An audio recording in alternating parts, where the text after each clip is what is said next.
We have just got some disturbing new updates on the mass shooting in New York City, including a reported suicide note where the gunman asked for his brain to be studied. Here's what we know. Today we're looking at subtle TikToks that will haunt your thoughts. Did you know that outside of your own control, your brain might sync up with someone else's? Now, if you get the right person, the right place, the right timing, your brain can and will synchronize with somebody else, and this has been measured with EEG data. Now, I'm going to briefly explain how this works, and then I'm going to connect this to an old CIA experiment because they make sense together. Thank you to all the channel members for support. We have some crazy stuff that we're going to be looking at in this video. Apparently there was a shooting in NYC. The man police say opened fire on a Midtown Manhattan high-rise, allegedly targeting NFL headquarters. Law enforcement now swarming his home in Las Vegas after he killed at least 4 people. Russia had a volcano eruption.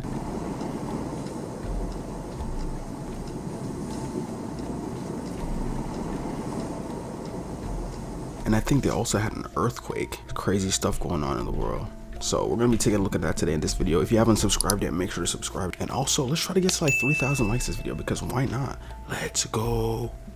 Morbid Facts, Part 629. Hulk Hogan was once a towering 6 foot 7 inches, but has lost up to 5 inches of his height due to his back being fused together after decades of punishing his body in the wrestling ring. Over the past decade alone, he's undergone at least 25 surgeries, including 10 on his back, as well as replacements of both knees and hips, and operations on his shoulders and neck. Accordingly, Hogan has described feeling like a human medical experiment and now suffers from brutal chronic pain. About 10,000 Facebook users die every day. It's estimated that by the year 2070, the number of dead profiles will outnumber the living ones, and Facebook will become a digital graveyard. Reclusive siblings Homer and Langley Collier lived in a Harlem townhouse and became notorious for their extreme hoarding. After Homer went blind in the 1930s, Langley quit his job to care for him and began compulsively collecting newspapers and junk, believing that Homer would one day get his sight back and need to catch up on the news. They booby-trapped their home with tunnels of debris to keep people out, eventually withdrawing completely from society. In March of 1947, police discovered Homer's body dead from starvation. Langley had died before him, but wasn't found until weeks later due to all the junk in the home. He'd been crushed to death by one of his own traps while trying to bring food to his brother.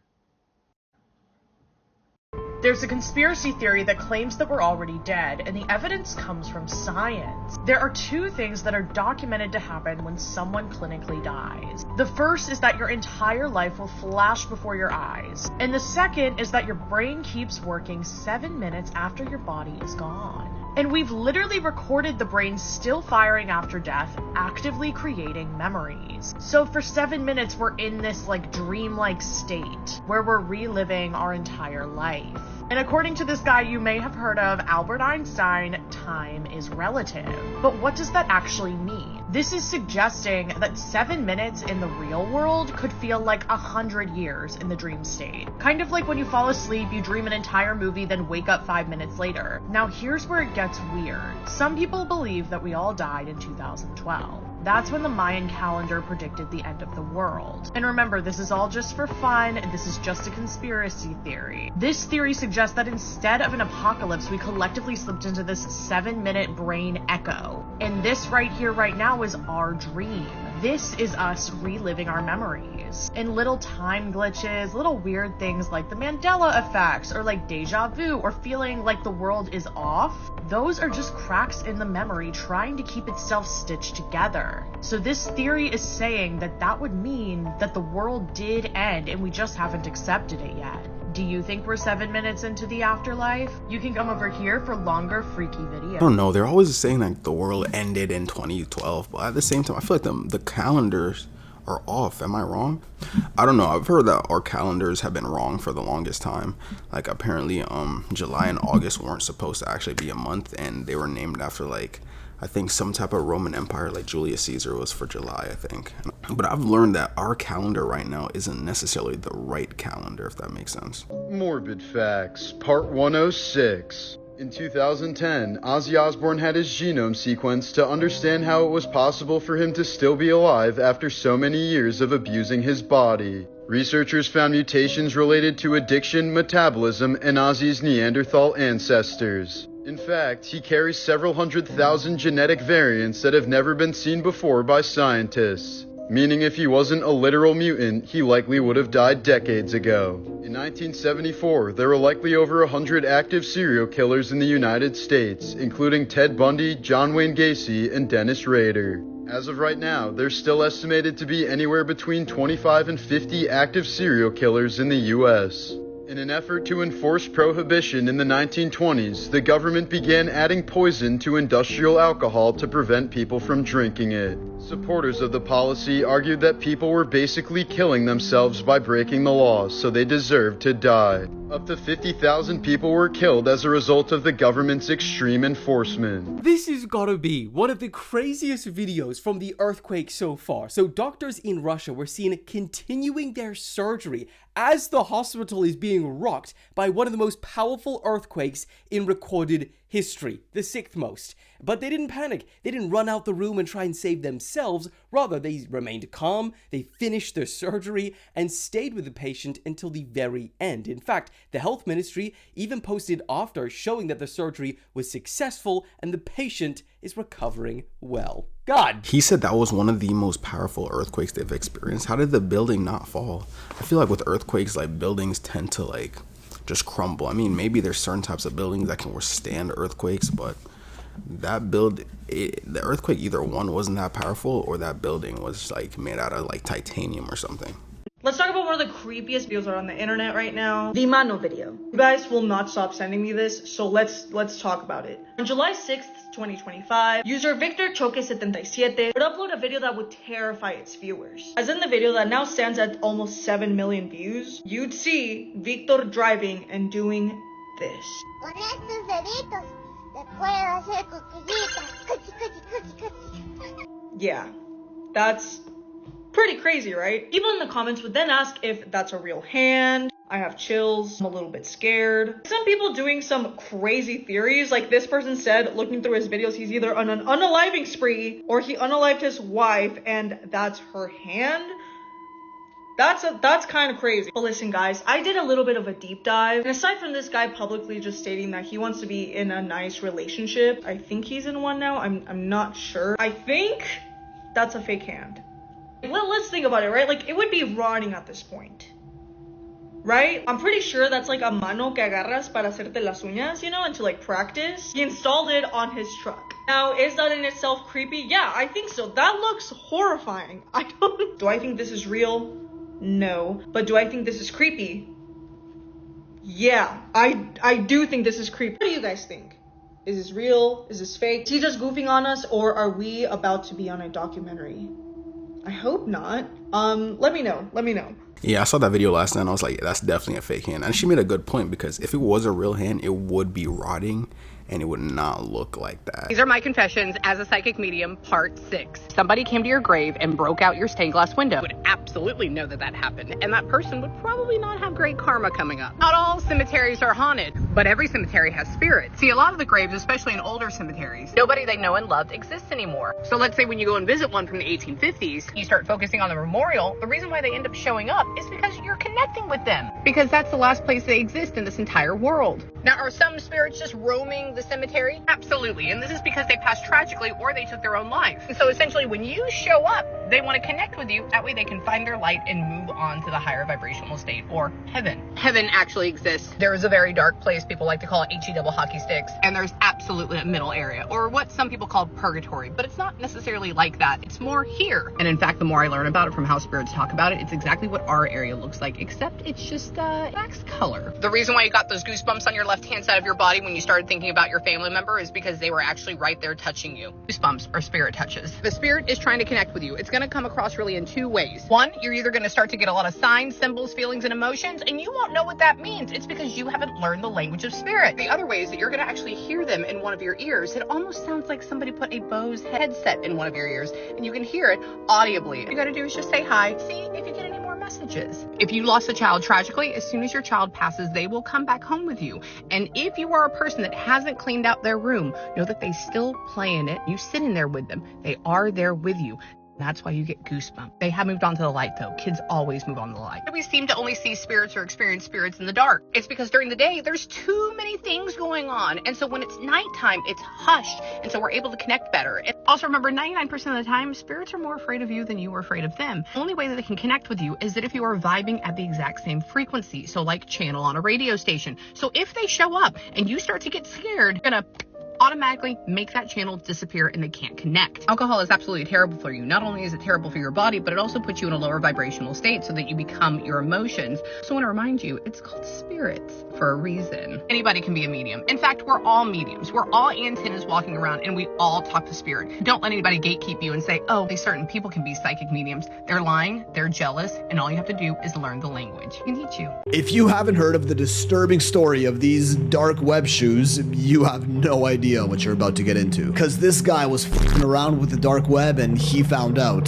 the hardest way possible. His name is Shiloh and he frequently explores the dark web, showcasing the most interesting or just emotionally scarring things he finds on there. When he came across a site that sells shoes, and right away there seemed to be something very off about it. To start, the shoes being sold were all used, tattered, and covered in blood. And they're all named after regular people and even have an age associated with each pair, which at first kind of seems like it might be, you know, the worst thing possible, similar to those Wayfair rumors that were going around a few years ago, where the online furniture company Wayfair was selling furniture that also had regular human sounding names and were being sold for tens of thousands of dollars. Like, who in their right mind would buy this IKEA looking at dresser for 20 grand? Online investigators linked the names of the furniture to cases of missing little ones, sparking the rumors that this was, yeah, that. Now, thankfully, these shoes were being sold for a much more modest $100 to $200, so it does seem a bit more legit. The site is called The Shoeman, and Shiloh decides to order a pair, which sends him down a rabbit hole that he definitely regretted. He buys these boots called the Whalen, age 29, absolutely stained in what looks like blood. At checkout, it asks him for his name, birthday, and this strange field called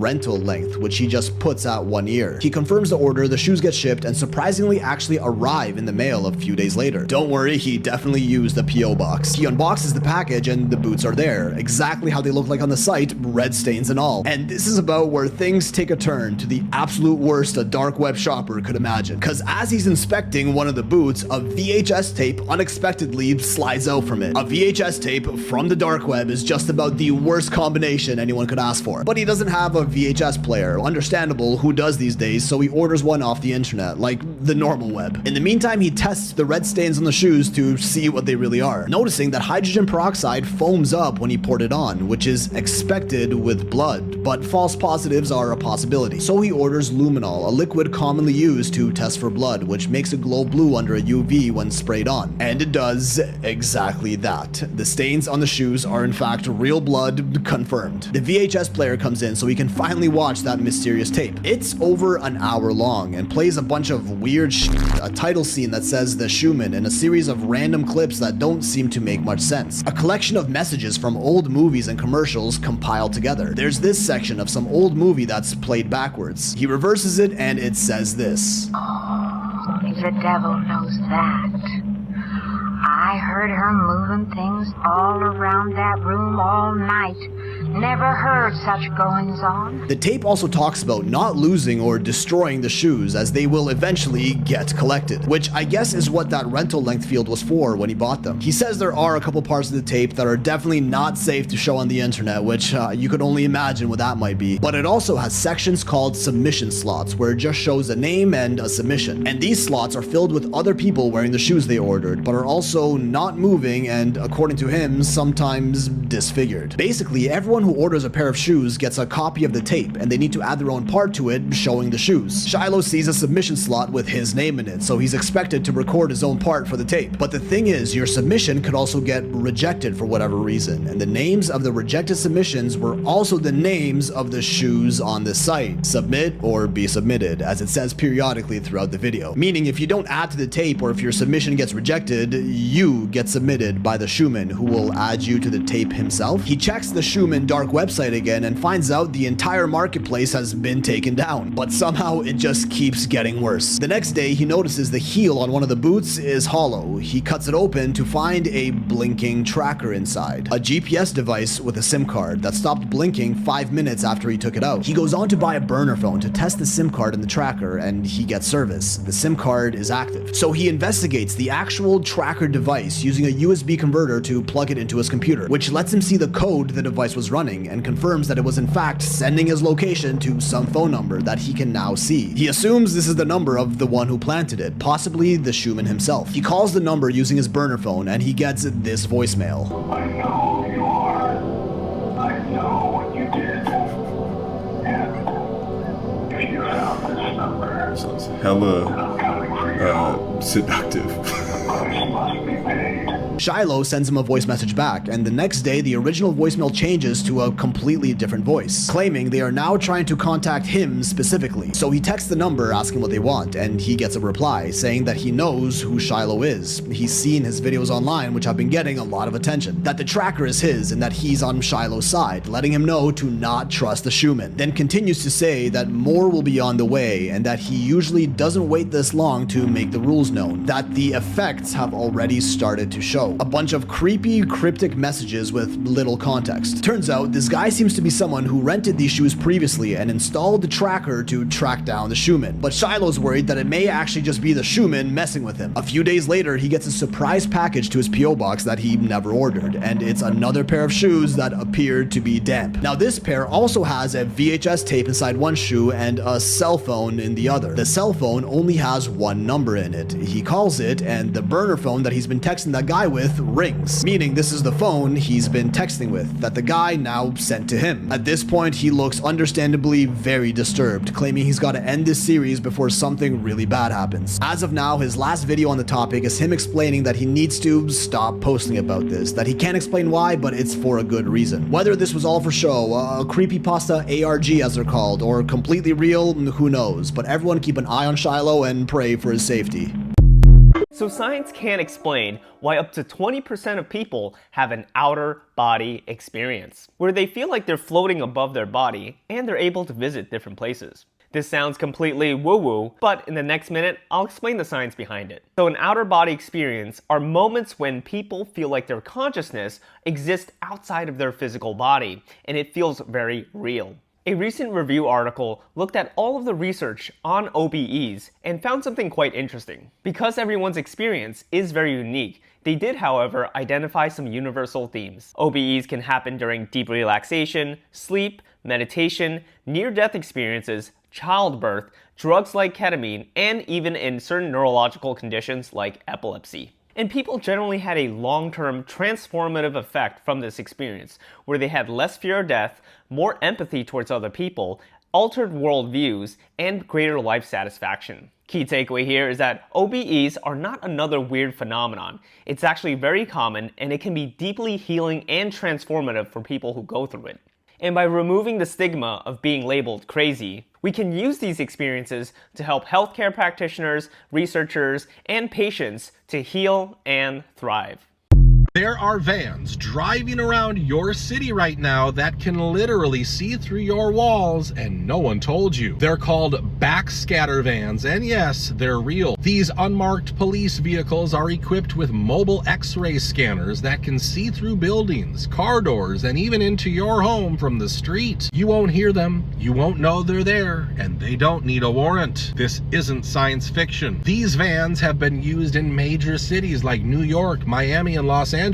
The technology was originally designed for the military to detect explosives overseas. Now it's being used here on civilians with almost zero oversight. The vans fire bursts of ionizing radiation, the same kind used in TSA body scanners. But this radiation is mobile, more focused, and aimed straight through solid objects. No law requires police to inform the public. No study confirms it's safe. And there's no limit on who or what they scan. Privacy groups have warned for years this is warrantless surveillance on wheels. Your car, your home, your body, all exposed to invisible scans without your consent. And if it's already here, what's coming next? That is actually insane. I only would imagine that it would be safe because he literally said that it's the same technology that they use when you go through TSA.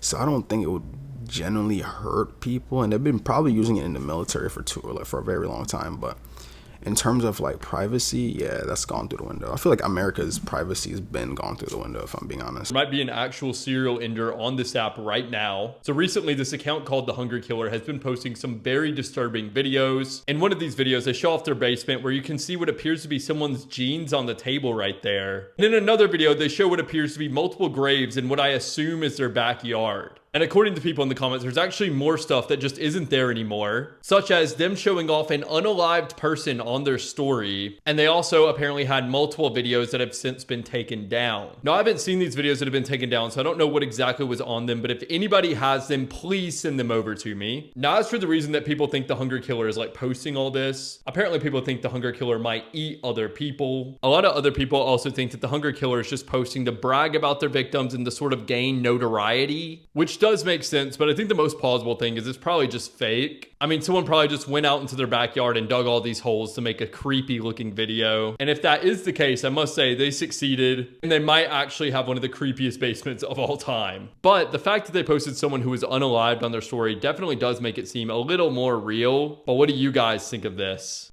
Well, I just watched a video of that girl saying that everything's been so crazy because there's a time traveler who keeps going back to 2020 to try to fix things, make shit right, but he keeps fucking it up. Listen, I know y'all think I believe everything, but here's why I believe that. Because y'all don't remember this time last year, maybe a year and a half ago, that time traveler that was caught at the Airbnb in that shed on that guy with the Airbnb host ring camera. Bro, whatever you believe, okay? He went in, he was in his 20s, he came out, he was in his 50s, 60s. We never seen him again. You gotta be kidding. He's still out here. He's still out here. It was the same guy, the same shaped forehead, the same glasses. He looked at the camera. It's the same guy. He's still out here trying to make changes. That's where we're getting all these Mandela effects from. Didn't they look him up too, and they found his name, and they found that he was involved in like quantum physics and astrophysics? Bro, you can't make it up.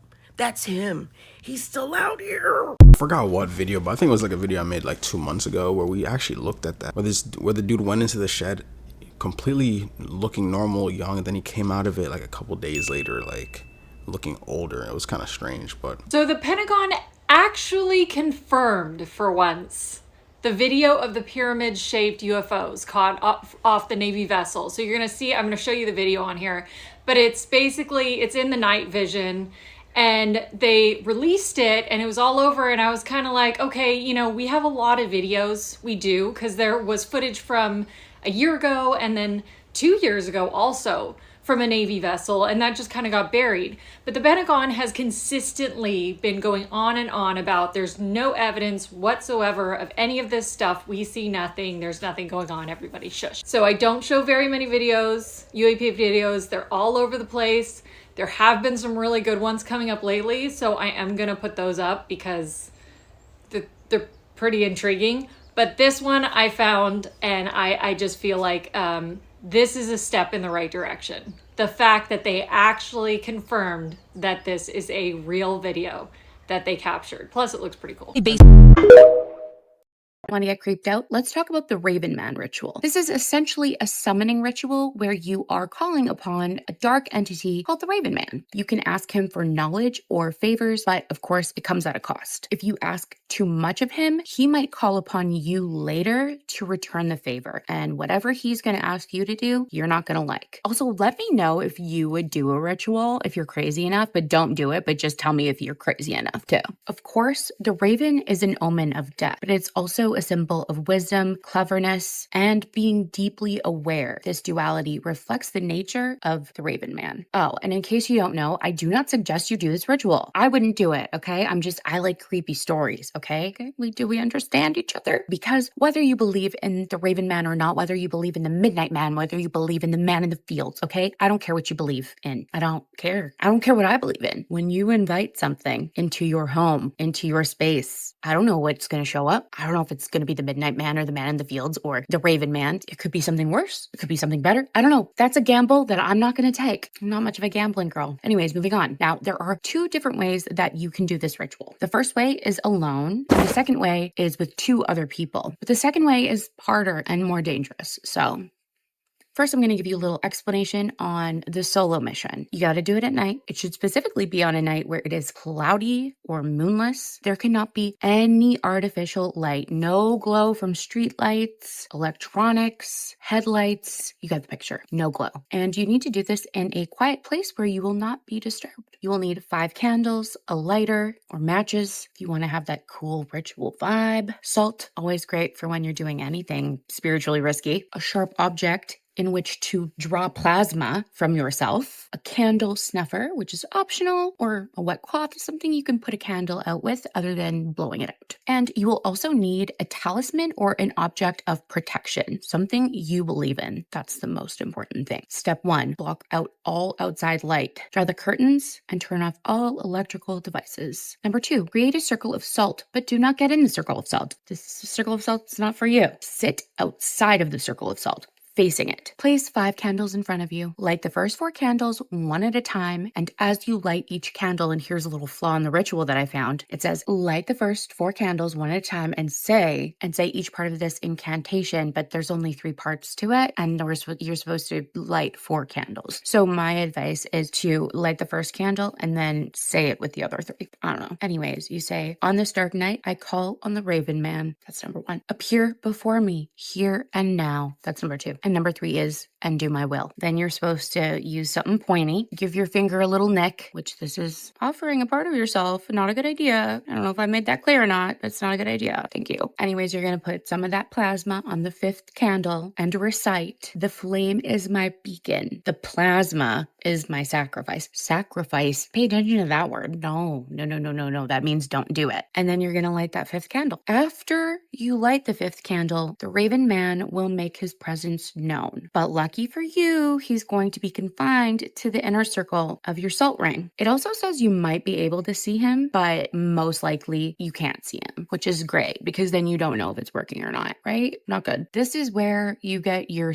part of the deal. You can ask him any question. He's going to give you the information. If you need someone to do something for you, he's going to do it for you if you ask him to. But it does specifically say not to disrespect him, which is fair. Don't disrespect anyone. Once he's done everything you've asked him to do, although it does say don't ask him to do too much, okay? Don't be an ungrateful little spoiled brat. Just ask for a few things. Don't be selfish. But anyways, after that, you thank him. You thank him for coming. You thank him for answering. And you thank him for granting your requests. In bold, do not bypass this step. Do not pass go. I don't think you want him to be pissed at you. Now you're going to clean up the salt, but you are not going to dispose of it. Instead, you are going to place it outside of any doors leading to your home. It says to keep the object of protection on you for the next several days and not to go anywhere without it, because if you do, that's when he might come to call on you and ask you for a favor in return. And that is when it's bad news bears. If you are asking the Raven Man questions, his answers might be pretty vague, but they will always be true and they will always be correct. I foresee him being like a classic magic 8-ball that you shake and ask the question to, and it reply hazy, try again, or ask again later, or better not tell you now, can't predict that now, is giving me those vibes. Follow if you want to hear about the 3-person version. Let me know if you're even interested in hearing about the 3-person version. Later, skaters. This is you. You've just killed someone. Again. This is what, the 5th time this week? Not for money, not for revenge. You do it because something in you decided that other people don't get to live unless you say so. The room is dark. The carpet's stained with so many people's blood that you lost count. You have human heads in the fridge and hands in the freezer, and in the distance you can see police lights coming for you. You're a serial killer. And on paper, that sounds kinda cool, like you're the apex predator. But let me tell you one thing. Being a serial killer is anything but cool. Not all serial killers are the same. They come in all different shapes and sizes. The only common thing they share is that they are all psychopaths. Ted Bundy was one of the most famous serial killers from the years 1974 to 1978.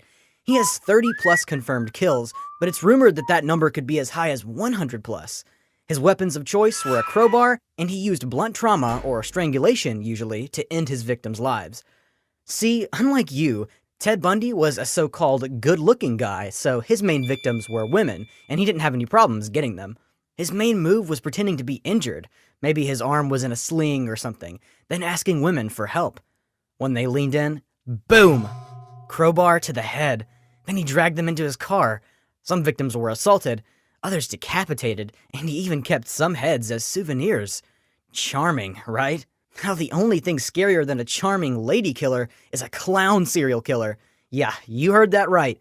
John Wayne Gacy was a serial killer from 1972 to 1978. He had a confirmed 33 kills, and his weapons of choice were rope, chloroform, and handcuffs. But it gets worse, because Gacy lured teenage boys to his house with job offers or magic tricks.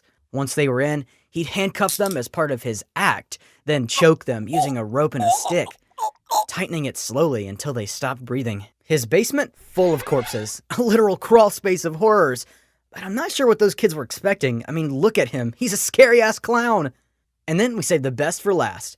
Louis Garavito confessed to killing over 190 people, but police think this number could be as high as 300. He lured victims with gifts or promises of work, then tortured and murdered them, often using knives and blunt force. Bodies were found with hands and feet bound, showing signs of suffering. Oh, and by the way, he was only sentenced... Morbid facts about Ozzy Osbourne, Part 2. One night in 1989, at the height of his drug addiction, Ozzy randomly told his wife Sharon, "We've come to a decision that you have to die." He then lunged at her and began choking her, before Sharon managed to press the panic button under the table. And the next thing she knew, Ozzy was gone and the cops had arrived. She was later quoted saying, "I had no idea who sat across from me on the sofa, but it wasn't my husband. He goes to a state where he gets a look in his eyes where his shutters are down, and I couldn't get through to him." Ozzy said he had no recollection of the event, and Sharon dropped all charges. In 2010, Ozzy had his genome sequenced to find out how it was possible for him to still be alive after so many years of abusing his body. Researchers found mutations related to metabolism, addiction, and Ozzy's Neanderthal ancestors. In fact, he carries several 100,000 genetic mutations that had never been seen before by scientists. Meaning if Ozzy wasn't a literal mutant, he likely would have died decades ago. A Delta pilot was... Did you know that outside of your own control, your brain might sync up with someone else's? Now, if you get the right person, the right place, the right timing, your brain can and will synchronize with somebody else, and this has been measured with EEG data. Now, I'm going to briefly explain how this works, and then I'm going to connect this to an old CIA experiment because they make sense together. Now, how this works, your brain will synchronize with someone and it is outside of your control, just like how your heart beats. You can't stop it and you can't really do anything about it. It's just going to happen. This is one of those things. Researchers took big groups of people, gave everyone an EEG, and split them up into teams. Now, what they learned is that they could see the brainwaves synchronizing before they actually started completing tasks, and that was a very accurate indicator of productivity.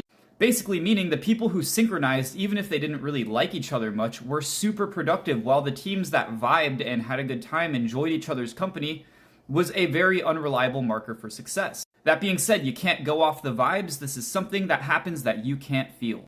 Alright, now for the CIA stuff. Now, my grandpa used to work for these people. I will always read their files. He told me some crazy stuff from his heyday. If you want to read them, they're on their website for free. Now, back in the 80s and 90s, the CIA realized you can alter consciousness with frequencies or sometimes just with meditating a lot. And while this sounds really weird, they spent $16 billion researching this, so follow with it. They hypothesized that if you use the right frequencies or get someone into the right meditative state, they can somewhat leave their body, meaning they go deep into their imagination and see things, but sometimes those things check out. Now, what I mean by that is they might say, "Hey man, meditate really hard and tell me what you see over the eastern seaboard." And that guy might start doing that, and he might see a boat. He might say, "Hey, I saw like a Russian boat in my head." Now, what if they went and looked and there was actually a Russian boat there? This guy may have said 10 things that weren't right, but that Russian boat was there. And what if that guy did it over and over and over and over again? That is what these files go over. And according to the files, that's what these studies were. They had people that would spit out wildly inaccurate information, but in the middle of that information was something that was accurate and very important. I mean, there are files of them using, remote viewers is what they call them, to find U-boats in Germany during the war. Help them locate people that had been captured during wartime. All of these crazy things And again, these people would spit out wildly inaccurate information, and then there would be like a little golden nugget in there. Now, if you've never heard of that, it probably sounds crazy, and all you have to go off of are files. There are hundreds of files. I've read most of them. They all say it works, and it works really well. The government's official stance was, no, it didn't really work. However, they still do it. They'll say that, but one time they said this didn't work. It's a weird spot to be in. And if you're still here, you're wondering, how do these two things tie together? Well, most people are going to jump to something like that, the supernatural, angels and demons. People always jump to biblical and supernatural things when there's something that science can't quite explain. Now, clearly, our brainwaves leave our head and interact with each other in some type of way because our brainwaves are synchronizing. That, or humans just process information in almost the exact same way, and sometimes you get them in the right groups, sometimes you don't. Now, honestly, the latter makes a lot of sense until you think about all of the variables and just growing up, personality, all these different things that can influence, the brain. Maybe it's not so crazy to think that we interact with each other. Our brainwaves leave our head, they synchronize. That's what this whole thing is about, this whole study. That's why the lines are there.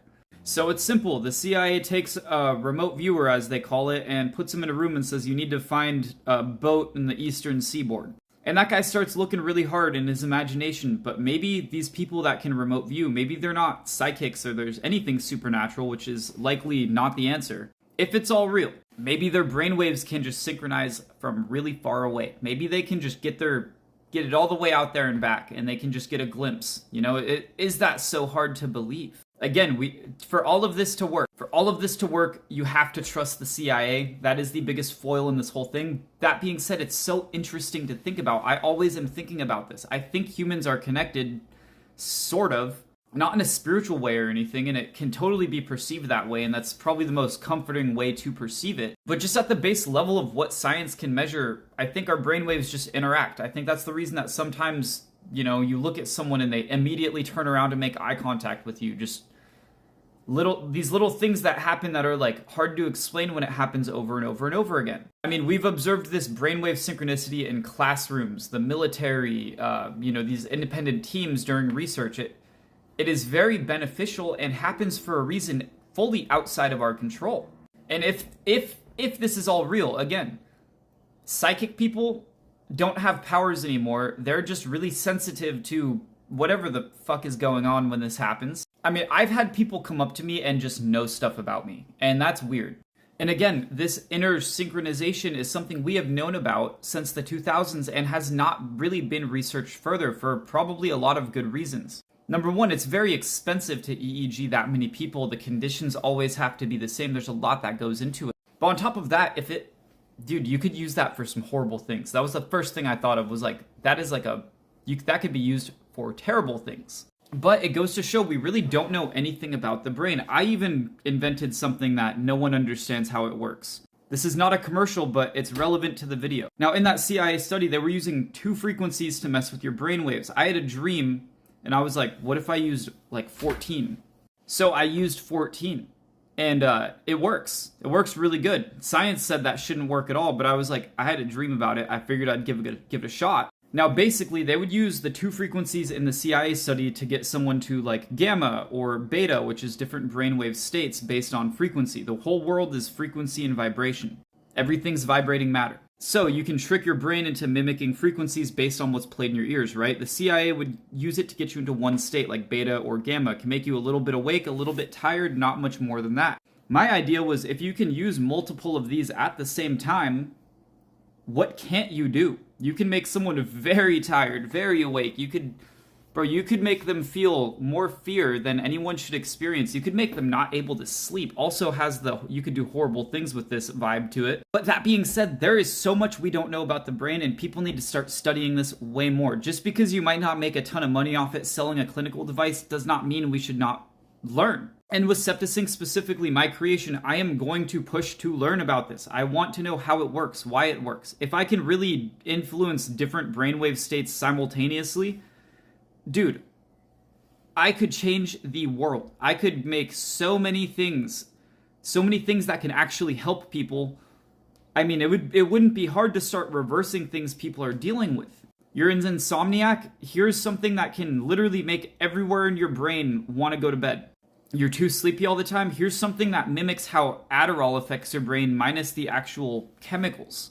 The point being here is prescriptions and all this stuff could be somewhat obsolete if you're sensitive to this kind of thing.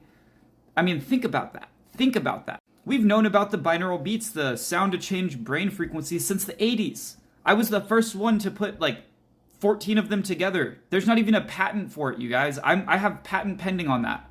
Why am I the first one to do this? Why have we known that our brains synchronize with other people since the 2000s and not really done much about it? Scientists need to get up off their ass and start researching stuff that is cool. Just because it's not profitable doesn't mean it's not awesome. I love you guys all, and thank you. Have you guys ever experienced to be around someone and then you're thinking about a song and then they start singing it out loud? That is so trippy to me. Or you'll be thinking about certain things and someone says what you were thinking about.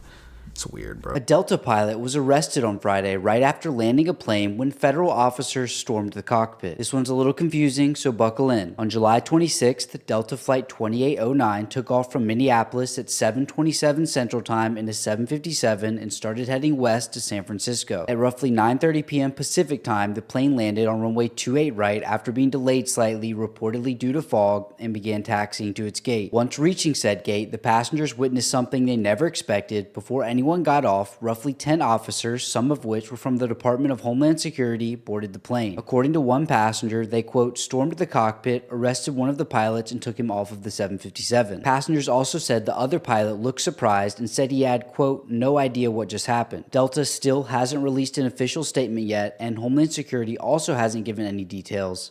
Okay, it's a few hours after I recorded that. We have an update. Reportedly, the pilot was arrested on CP charges, which is absolutely disgusting. Hopefully he rots in prison. So this is what's going on in the US right now. A damn brain-eating amoeba is creeping through tap water. The same water you wash your face with.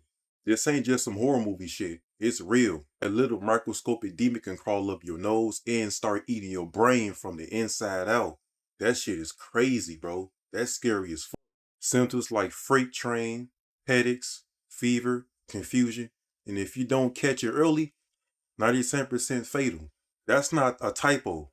97%. Once it's in, it's game fucking over. And here's the kicker. It's been pop up in the US tap water. Southern states mostly, but cases are spreading. This ain't just a Florida problem anymore. I'ma just say this. Stop fucking around with tap water in your nose. No needy pots with unboiled water. No rinsing sinuses straight from the sink. Either boil your water or bath the still water, which I'm finna start doing. Play stupid games with this amoeba, you in a casket. This is your warning. No, ignore it.